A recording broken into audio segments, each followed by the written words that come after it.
The patrol ship drifted at the far edge of known space, its crew restless from long weeks of empty scanning, when the sensor officer suddenly stiffened in his seat. A weak signal flickered at the edge of the console, faint and broken, like a dying heartbeat.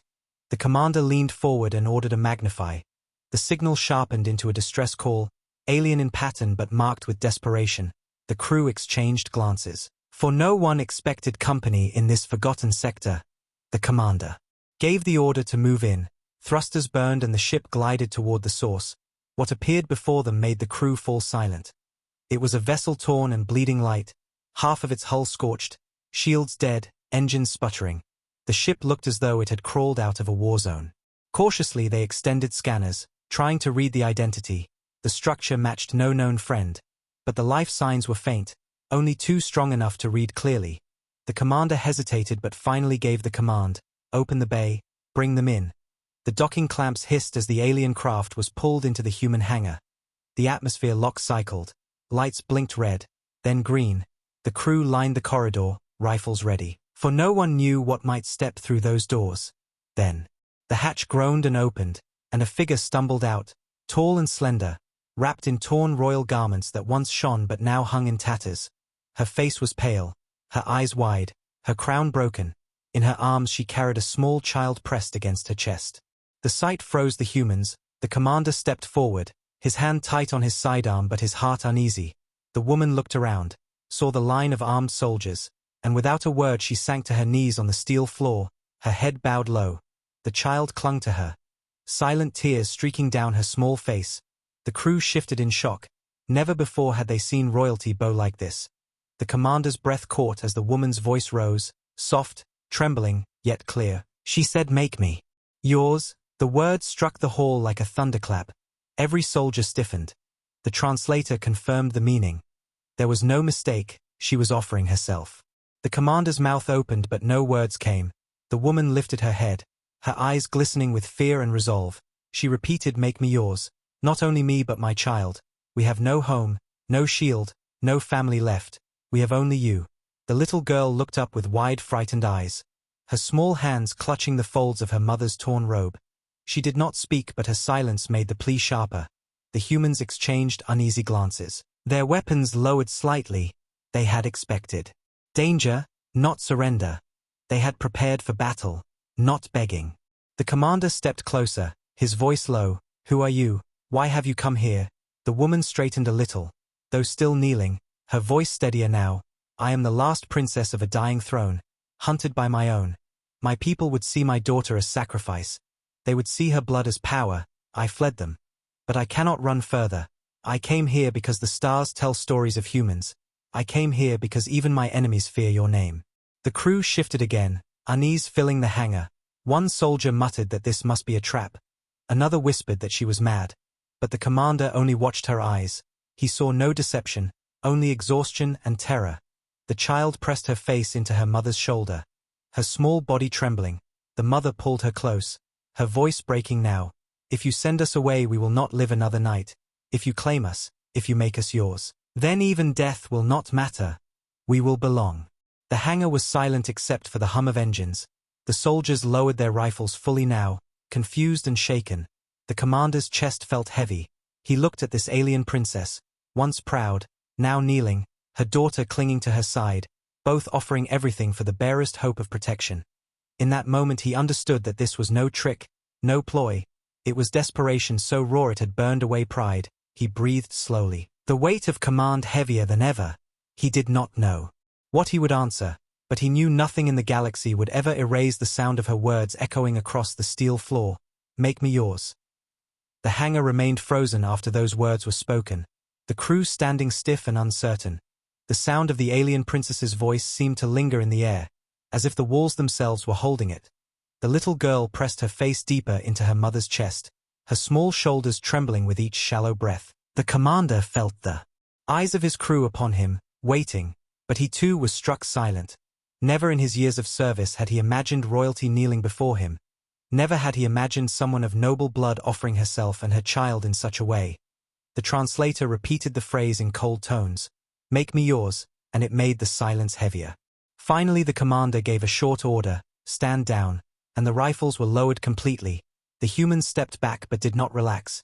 Every instinct told them caution was still needed.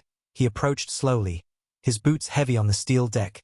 He looked down at the woman and her daughter, her robe torn, her crown broken, her dignity shattered but her will unbroken. He asked in a voice steady but low, "Tell me why you fled, tell me who hunts you." Her lips parted and she breathed slowly as if gathering strength. Then she raised her head.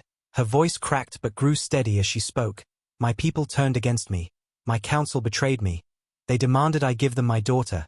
She is too young to understand. But her blood carries power. A power they wish to twist into a weapon or sacrifice. I refused. I ran. I fought my own guards. I stole a ship. And for days I fled across the dark until the stars led me to you." The crew exchanged glances, whispers breaking among them. Some looked at the child, who blinked with wide eyes and clung tighter to her mother's robe. One soldier muttered under his breath, "A princess hunted by her own. A child hunted like prey." Another shook his head, saying quietly, "This is not our war. Let us not invite fire upon us." But another voice, softer, answered, "Can you look at her and turn her away?" The commander's heart pounded. He studied the princess closely.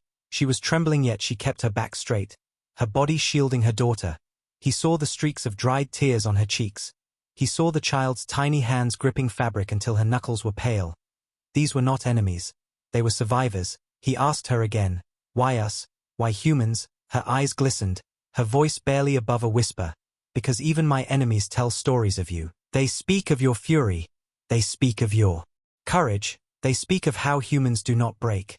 I thought if anyone would shelter us it would be you. And if you do not, then there is nowhere left." The commander felt the weight of her words settle inside him. He turned and saw the hesitation in his crew, men and women torn between duty and compassion. He looked back and asked the question he dreaded. "What happens if we take you in? Who will come for you?" The princess's shoulders sank and she lowered her eyes. "They will send hunters, fleets, assassins. They will send all they can. For my daughter is not only my blood, she is a key. A living key to something my people fear and desire." The child stirred at those words, frightened, and a faint flicker of light danced around her hands before fading. The crew gasped, stepping back, eyes wide. The commander froze, realizing now why the woman's enemies had hunted her so fiercely. The child was more than a child. The princess pulled the girl close, whispering to calm her, then looked up again, her voice raw. "Now you see why I beg. Now you see why I kneel. Make me yours. Make her yours. So we are no longer prey but under your shield." The silence stretched again, heavy, unbearable. The commander's thoughts raced. He knew what it meant. To accept her was to declare war against a hidden empire. To reject her was to condemn a mother and child to death. He stood tall, his voice finally firm. "Take them to the medbay, treat their wounds, and guard them." He did not yet say yes to her plea, but his order meant she would not be cast out. The soldiers moved quickly, guiding the princess to her feet. She staggered, her legs weak, but she held her daughter tightly. Her eyes met the commander's one last time as she was led away, and in that look was both gratitude and fear. Gratitude for his mercy, fear that mercy would not be enough. The hangar doors closed behind them. The crew dispersed in tense silence. The commander remained alone for a moment, staring at the space where she had knelt, her words still echoing in his mind. "Make me yours." He knew this was no ordinary mission anymore. The patrol had become something else, something larger, the kind of choice that could shift the balance of the galaxy. Alone, he whispered to himself, "What storm have we brought aboard?"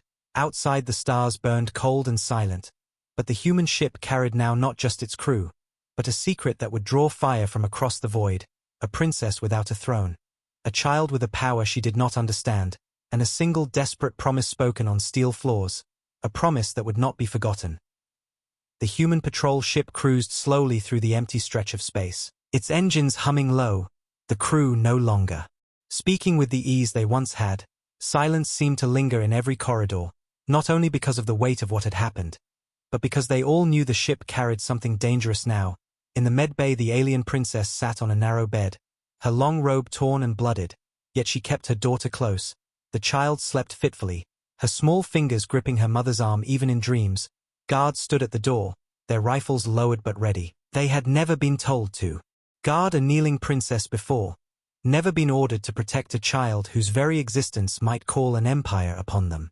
The commander stood at the observation window of the bridge, his eyes fixed on the stars, his thoughts heavy. He had replayed her words again and again in his mind. "Make me yours." She had begged with her pride broken.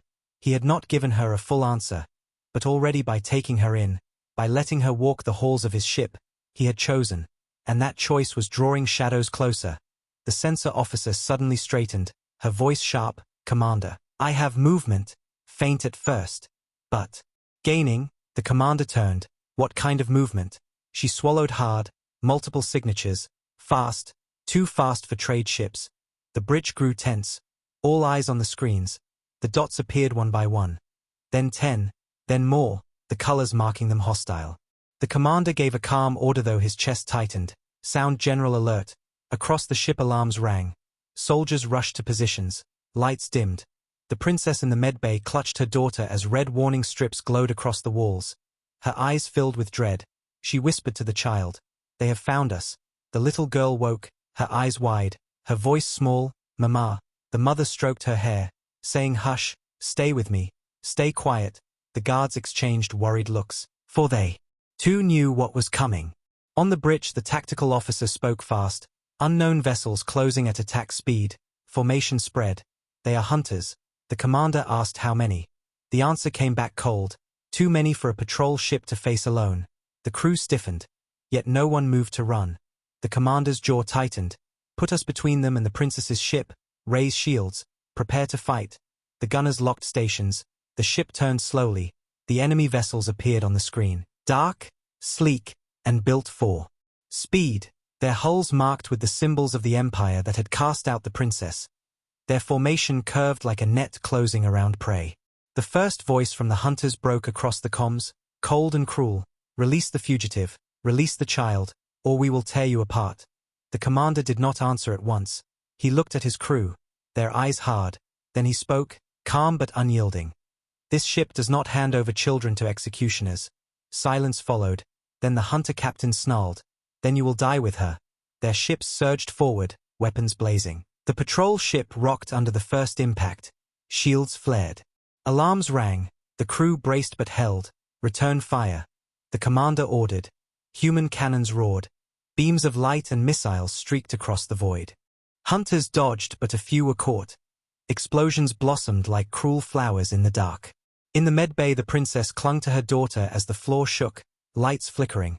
She could hear the thundering echoes of weapons. She whispered, "They fight for us. They bleed for us." And the child looked at her with frightened eyes.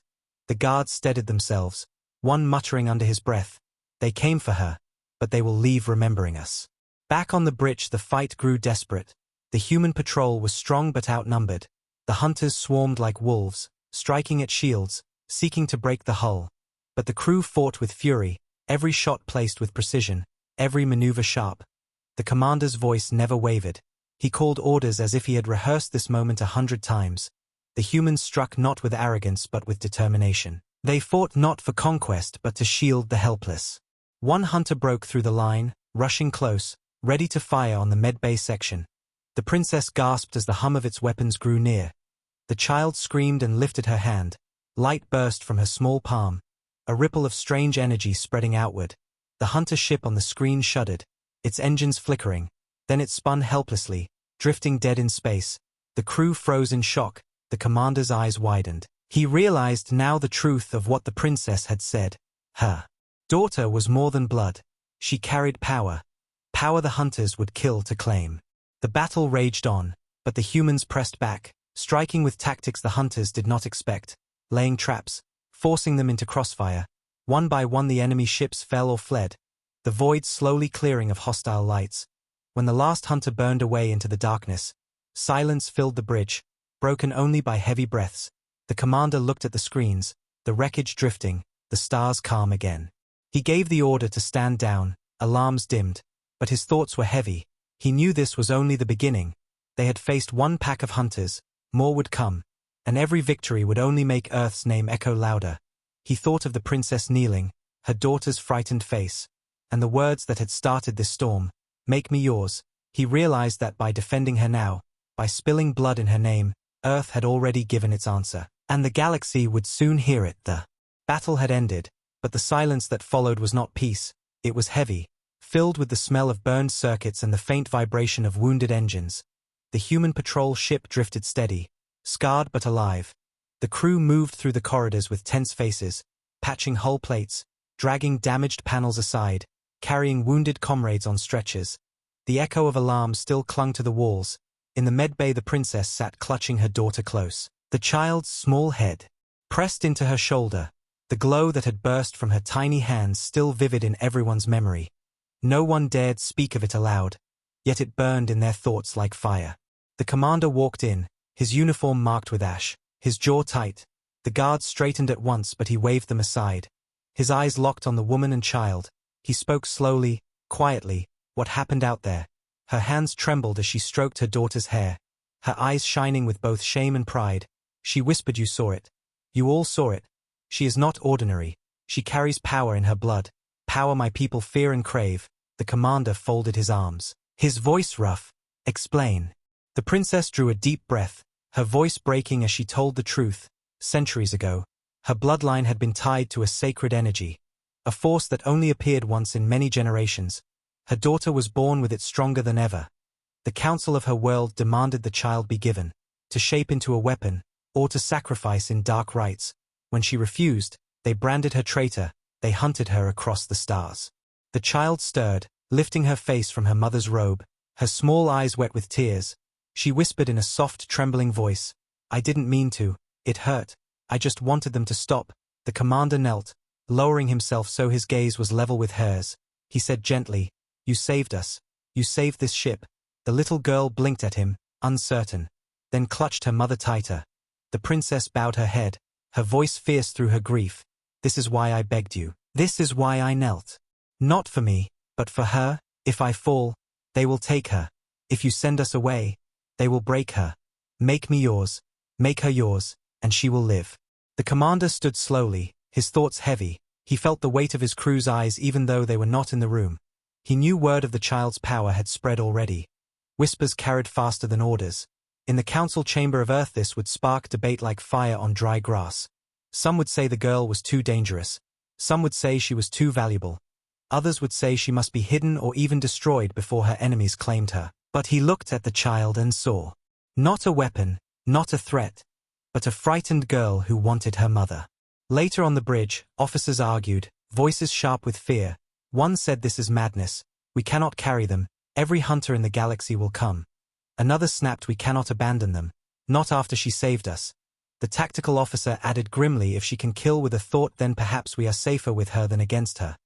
The commander silenced them with a single look, his voice steady. "She is a child. She will not be abandoned." The princess was brought to the council chamber of the ship, a simple round room but heavy with tension. The crew gathered along the walls, the commander at the center. He asked her to speak, and she told them of her people's cruelty, of the rituals they prepared, of the hunters sent to chase her across the stars. She described how she stole a vessel and fled, not for her life but for her daughter's, how she traveled in silence until her ship nearly broke apart, and how at last she found the humans. Her voice cracked as she repeated the words again. "Make me yours, bind me to your name. So they cannot claim me, so they cannot claim her." The chamber stayed quiet, only the hum of the engines filled the pause. Then one officer said coldly, "If we bind her, if we protect her, then we stand against her empire. They will send more than hunters. They will send fleets." Another replied sharply, "They already did, and we fought them, and we won. Will you deny what your own eyes saw?" The princess lowered her gaze, her hand stroking her daughter's hair, waiting for the answer that could decide life or death. The commander finally spoke, his voice firm though his heart was heavy. "We will not turn you away, not now, not ever. This ship will guard you.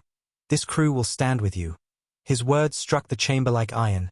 The crew straightened, some relieved, some afraid, but none argued, for they knew his decision had already been made the moment she stepped into their bay.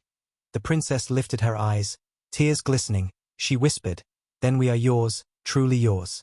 The child looked up at the commander, her small face still pale with fear. She whispered softly, "Will they stop chasing us now?" The commander crouched again, placing a hand gently on her shoulder. "Not yet.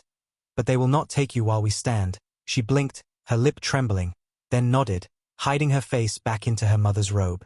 When the meeting ended, the commander stood at the viewport once more, staring into the dark void ahead. He knew more hunters would come, larger fleets, greater dangers. Yet inside him burned a strange fire, not of duty alone, but of resolve. He had accepted a burden that might bring war to Earth itself, yet he felt no regret. For in his mind echoed again the words spoken on the steel floor of the hangar, words that had already bound him. "Make me yours." And he knew now that he had the human. Patrol ship traveled deeper into the void, its hull patched but still scarred from the battle. The crew no longer spoke freely in the corridors. Every step carried tension. Every glance carried unspoken questions. The princess and her daughter were given quarters near the medbay, guarded day and night. Though the guards no longer held their rifles like enemies, they stood like watchmen at a shrine, unsure if they were protecting the princess or the child, or if perhaps the child was protecting them. The commander spent long hours at the viewport of the bridge, his eyes fixed on the stars, his thoughts circling endlessly. He knew more enemies would come. The hunters were only the beginning. On the third day the sensors caught the first hint, faint distortions at the edge of the sector. The officer's voice trembled as he called out the readings, multiple ships, large signatures, moving in formation, not scouts, not raiders, but a fleet. The commander felt his chest tighten. "How many?" he asked. The reply came back sharp: 12 warships, fast and heavily armed. More closing behind. The crew fell silent. They all knew what this meant. The hunters had failed. So now the Empire had come itself. The princess was brought to the bridge, her daughter clinging to her side, her face pale but her back straight. She saw the enemy formation appear on the screens. Her voice broke as she whispered, "They sent the royal hunters. They will not stop, not until they have her." The child hid her face in her mother's robe, trembling. The commander set his jaw, his voice steady though his blood ran hot. "Then we make our stand." The tactical officer muttered in disbelief, "We are one ship. They are 12. The commander answered coldly, "Then we fight like 12. The enemy ships swept in like predators, their comms channel opened. A voice filled with contempt echoed through the bridge. "Release the child and the traitor who carries her, and you may live to crawl away." The commander did not hesitate. His reply came sharp. "This ship does not trade children for survival." Silence followed, then cruel laughter, then the hunter voice spat, "Then you will burn." The first barrage slammed into the human ship, shields flared, alarms rang. The crew staggered but did not fall. "Return fire." The commander ordered. Human cannons thundered, beams and missiles streaked through the void. One enemy ship reeled, sparks flashing across its hull. The crew roared in relief.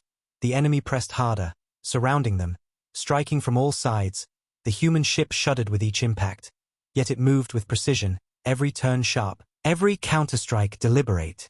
In the crew quarters, soldiers strapped into battle stations, medics prepared stretchers, engineers rushed through smoke and sparks. The princess knelt beside her daughter, whispering, "Stay close, do not fear." But her own eyes burned with terror. The child looked up, her small voice trembling, "Mama, they won't stop." The princess kissed her forehead. "No, they won't. But he will not let them take you." Her gaze turned to the commander on the screen. The battle raged. The enemy tried to pin them in, forcing the human ship toward a trap of crossfire. But the commander read the pattern, his eyes sharp. He barked orders, engines burned hard. The ship veered suddenly, sliding between the enemy lines, cannons blazing. 2 hunter ships collided trying to follow, exploding in a burst of fire. The crew cheered. Yet their shields were thinning. The tactical officer cried out, "Shields at 30%. The commander only answered, "Then every shot must count." The princess felt the floor shake beneath her. The child clung tighter, her small hands trembling. Suddenly light sparked around her again, bright and raw. The guard stepped back in fear. The girl whimpered, "I can't stop it." The princess held her close, whispering, "Do not fear your gift, let it flow." The light spread from the child like ripples in water, and out in space one of the hunter ships shuddered, its engines failing, its weapons going dark. The crew on the bridge stared in awe. The commander realized the truth again. This child was not only hunted, she was the weapon the Empire feared, the hope they could never control. The enemy fleet pressed again, furious, their captain's voice snarling over the comms, "Surrender the girl or every soul on your ship will be ash." The commander's eyes hardened. He leaned close to the MIC, his voice like steel. "Then you had better bring more ships, because you will not take her."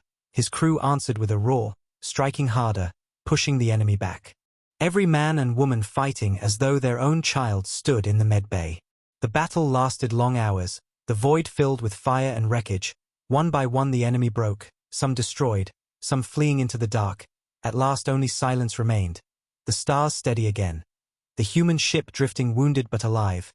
The crew cheered, exhausted but victorious. The commander stood tall, his voice quiet but firm. We hold, we always hold. In the medbay the princess sank to the floor, clutching her daughter, tears streaming down her face. Not of sorrow but of relief, she whispered, they fought for us. They fought as though we were theirs already. The child looked up at her, small and innocent, and whispered softly, Mama, are we safe? The princess kissed her hair and whispered back, for now, yes, for now. On the bridge the commander stood at the viewport, staring at the wreckage drifting among the stars. He knew more would come, fleets larger, armies greater. But his choice was already made. Earth would not abandon the helpless, not even against an empire. The words echoed again in his mind, words that had bound them all. Make me yours. And now he knew, she already was, and so was the child, and he would burn the stars themselves before letting anyone take them. The patrol ship limped through the void, engines humming unevenly as repairs spread across every deck. Smoke stains marked the walls where sparks had flown. Tired crew sat in silence as medics wrapped bandages and engineers welded broken plates. Yet beneath the exhaustion there was something else, a quiet pride. They had survived a battle no patrol ship was meant to win. They had faced 12 hunter warships and still lived, and they knew it was not only their skill. It was also because of the princess and the small child who carried a light greater than their weapons. Word spread quickly back to Earth, encrypted reports sent through secure relays, messages that described not only the hunters but also the child who had stopped a ship with a single burst of power. When the transmissions reached the halls of Earth's high command, the reaction was immediate. The council chambers filled with voices, some sharp with fear, others heated with anger.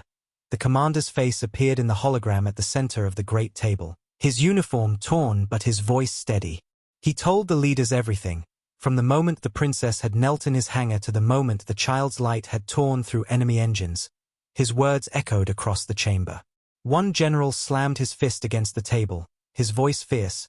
This is a danger beyond control. If that child is what they say, then she is a weapon that can unmake fleets. Do you not see? Bringing her here is bringing doom to Earth itself. Another leader, older and calmer, raised a hand, his voice deep. Or perhaps she is hope. Perhaps she is proof that even in the darkest empires, there are those who resist, a princess who fled her throne, a child who saves instead of destroys.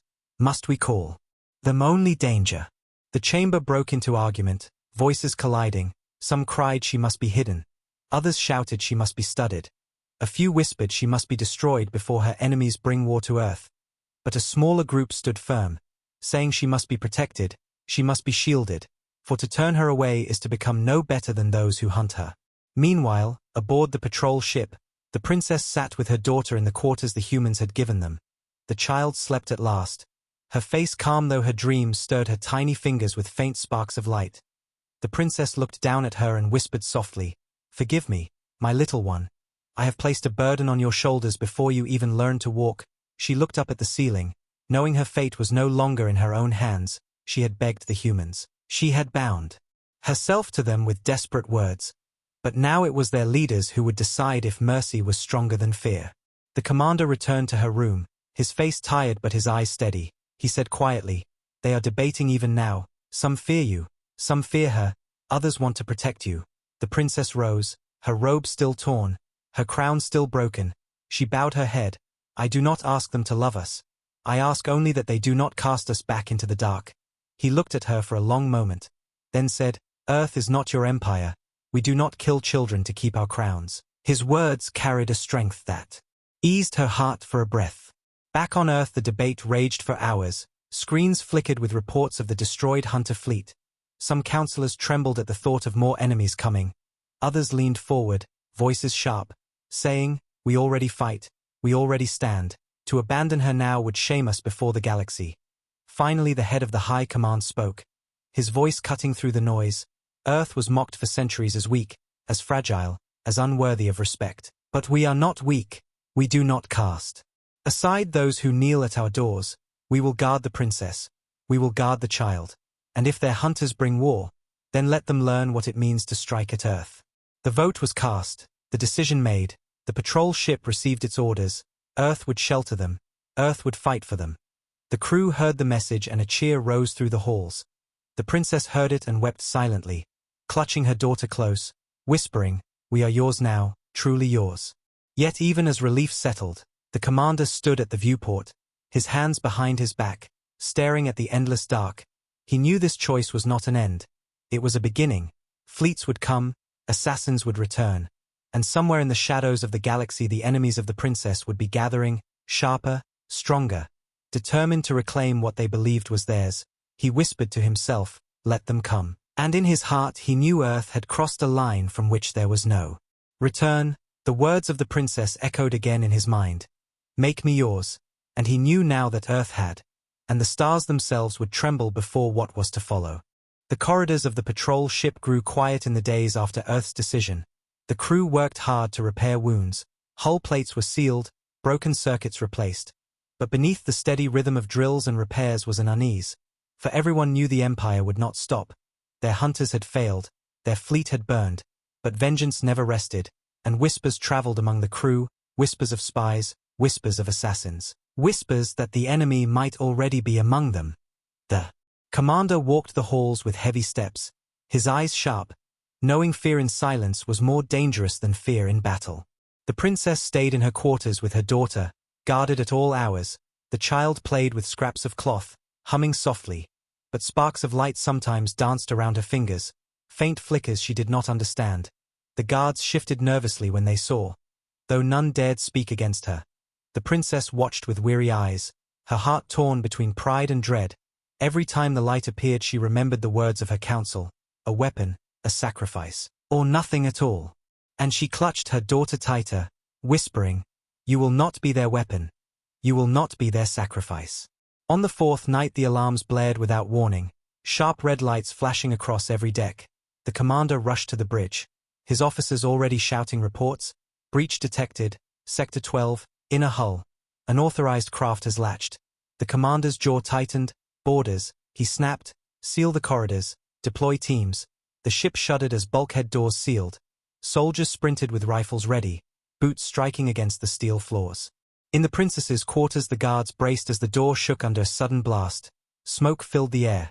The princess pulled her daughter behind her, heart pounding. The door burst open and shadows poured in. Assassins clad in dark armor, their movements fast and silent, their blades glowing faint blue. One hissed, "Give us the child, and no one else need die." The guards opened fire. Sparks lit the narrow room. 2 assassins fell but more pressed in. The princess held her daughter tight, backing into the corner, her voice fierce despite the fear. "Over my body."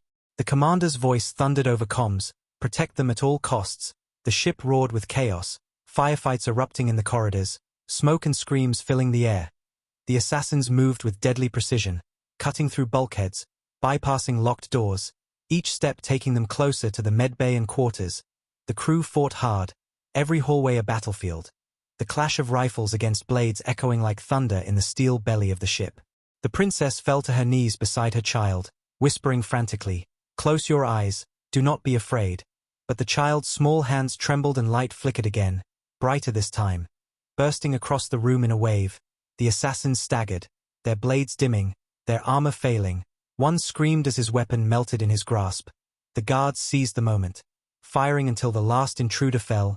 Silence returned, broken only by the hum of failing lights. But it was not over. Across the ship other teams of assassins clashed with human soldiers.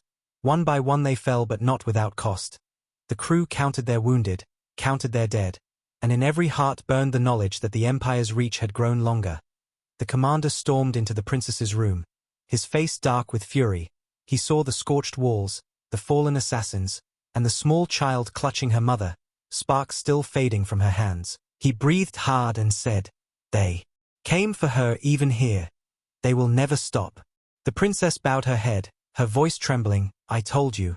They will give everything to claim her. If you regret your choice, if you wish us gone, say it." The commander shook his head sharply, his voice iron. "No, we do not abandon those under our shield." His eyes softened as he looked at the child. "She is not their weapon, and she will never be our weapon either. She is only a child, but she is ours to protect now. Later, in the strategy chamber, the officers argued bitterly. One shouted, "They breached us once. They will breach us again." Another said, "Then we must strike first, find their nests, break their hands before they reach for us again." The commander stood silent, listening, his eyes fixed on the star map glowing with red marks. Finally he spoke, his voice steady. "They hunt us because they believe we will break, so we must show them we will not. We will strike back, not to conquer, but to show them their fear is justified." The princess listened from the corner of the room, her daughter asleep in her arms, her heart heavy. She knew war was coming, not by her choice, not by her will, but because of the gift her child carried. She whispered into the child's hair, "Forgive me, little one. The galaxy will burn before it lets you live in peace." And yet as she looked at the humans, bruised and blooded but unyielding, she felt a faint hope. Perhaps in their fire there was a chance. Perhaps in their fury there was a shield no empire could tear away. Outside the viewport the stars glimmered cold and silent, but somewhere in the void more fleets were gathering, more assassins sharpening their blades, and in the heart of the ship a promise echoed, "Make me yours," words that had bound not just a princess to survival, but humans to a destiny they could no longer escape. The ship drifted quietly through space, scarred and weary, but alive. The smell of smoke still clung to its corridors. The echoes of battle still haunted its walls, yet there was no time for mourning, no time for rest, because everyone aboard knew the truth. The Empire would not stop. They had sent hunters, they had sent fleets, they had even sent assassins into the very heart of the ship, and each time the humans had fought and survived. But survival was no longer enough. The commander stood in the strategy chamber, his eyes fixed on the star map glowing with hostile red, the officers around him tired yet determined. The princess sat quietly in the corner, her daughter asleep in her arms, the child's small breath steady but her presence heavy with meaning. The commander's voice was calm but firm. "We cannot keep waiting for them to strike. Each battle bleeds us, each fight weakens us. If we wait, they will send greater fleets, and eventually they will break through." One officer slammed his fist against the table. "Then we must strike first." Another shook her head. "We are only one ship. We cannot fight an empire alone." The commander's gaze turned sharp. "We will not fight alone. The galaxy already watches. The smaller races whisper. They see Earth stand when others would fall. If we strike, if we show that we can hurt the empire, then others will rise." The princess lifted her head, her voice soft yet clear. "You speak of open war. You speak of defiance. Do you not know what that means?" The commander met her eyes, steady and unflinching. "I know exactly what it means. It means they will finally fear us more than they mock us. It means your daughter will not spend her life running. It means they will learn that humans do not abandon those who kneel under our shield." The officers leaned forward as the commander outlined the plan. Scouts had traced the path of the assassin craft, finding that they launched from a forward base hidden in a barren system. A base used for tracking and launching raids. Destroy it and the Empire's reach into this sector would be crippled. The tactical officer added grimly, "It will not be undefended. We expect fleets. But if we cut off their hand here, it will buy time for Earth to prepare. It will send a message." The princess stood slowly, still holding her daughter close, her voice trembling with the weight of her words. "Then take me with you." The chamber fell silent, all eyes turning toward her. The commander frowned, his voice low. "You cannot. It will be too dangerous." She stepped forward, her eyes burning with determination. "I have run long enough. I have begged long enough.